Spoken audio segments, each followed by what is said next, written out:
Trip reflection. So what I'll do today is just reflect on my whole trip and what the experience was, climbing Kilimanjaro, exploring the Zanzibar, Dar es Salaam, and just my takeaway from the whole trip. Now, I'll start with climbing Kilimanjaro. For me, climbing Kilimanjaro was transformational. I've been thinking about this for a year while I was contemplating doing this podcast.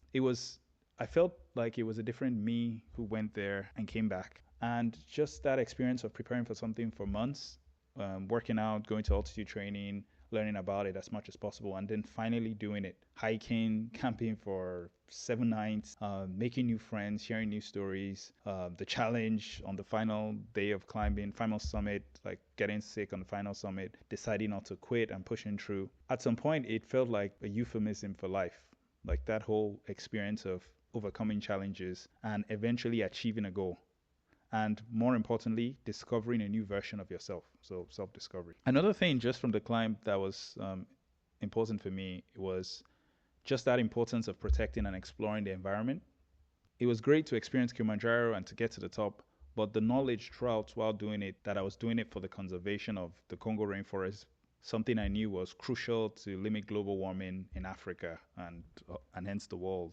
That was reassuring that, hey, I'm doing it for the right cause. And even just thinking about preservation of the environment and global warming, I remember when I finally got to the top, I got to see some of the ice and glacier that's on the top. But what was interesting was later on I learned that 85% of that ice that is usually on the top of Kilimanjaro, 85% of it had melted, had shrunk since 1912. And that rate of acceleration has been increasing.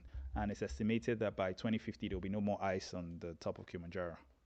Which is 26 years. And you can see that as 26 years where this is going to happen, or 26 years where we can work to change this, work to reverse global warming. Now, another thing, the third reflection for my trip was I noticed while doing the climb, while touring Tanzania, I didn't see a lot of other Africans, so non-Tanzanian African. But I saw a lot of Europeans and a lot of people from Asia as well. And it made me think about the need for Africans, or just all Africans, to travel and know their continent and build bridges and build connections from the east to the west, to central to north and to southern Africa. I think it's really important that the more you visit these places and know, you can then create connections and foster a positive dialogue. Visiting Zanzibar reminded me a lot of just learning about the history and the impact of slavery and how its effects on society and the society in the past, but also how that has kind of bubbled up to society today, especially for identity from the people of Zanzibar. Zanzibar was a society that was still trying to confront that identity of the past. For me, it's interesting how you can't change the past, but you can use the past to inform your future and build a better future. Yeah, I look forward to coming back again and doing lots of water sports, scuba diving, snorkeling, surfing, fingers crossed. Maybe the fourth point for me was visiting Tanzania. It reminded me a lot about Africa in general. Africa's past, present, and future, and how it's very important, again, to learn from that past and to actively contribute in shaping a better future of peace, prosperity, environmental conservation. And everyone can play their part. Everyone has something to give, something to contribute for a better future. Now, the very last thing, and I thought about this a lot, my last reflection just on the whole trip, just on the whole adventure, was a statement I've heard somewhere, but it's stuck in my head. You have to go to know. And I always think about that based on a proverb called, I think it's a Japanese proverb based on a Chinese story or Chinese, Prince philosophy.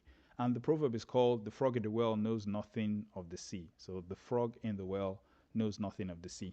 And the way the proverb goes is that this Japanese proverb, it tells a story of a frog who has always lived in his well. He believed his well to be all that existed. He was then visited by a sea turtle who told him of the great ocean. Upon hearing this, the frog realized he had a very limited view of the world. Like the frog in his well, we can often believe that what we know is all that there is to know.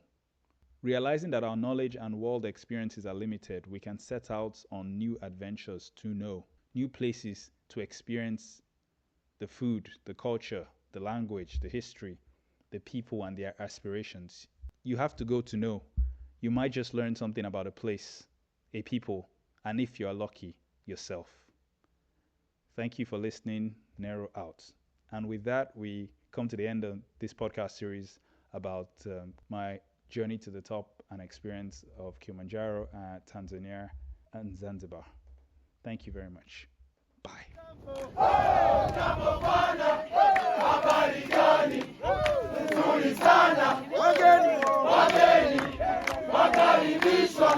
Kilimanjaro, hakuna matata. I like it that you sing, hakuna matata. I like it that you know, hakuna matata. I like it that you read, hakuna matata. I like it that you dance, hakuna matata. I like it that you love guys, hakuna matata. I like it that you feel him, hakuna matata. Oh jambo, jambo bwana, habari gani? Nzuri sana, wageni wakaribishwa Kilimanjaro, hakuna matata. Tumeweza pamoja, hakuna matata. Na sasa tuko hapa, hakuna matata. Jamaa mimba vizuri, hakuna matata. Ametamka vitengo, hakuna matata. Ameshukuru sana, hakuna matata. Haijawahi tokea, hakuna matata. Niko na mjeda, hakuna matata. Jambo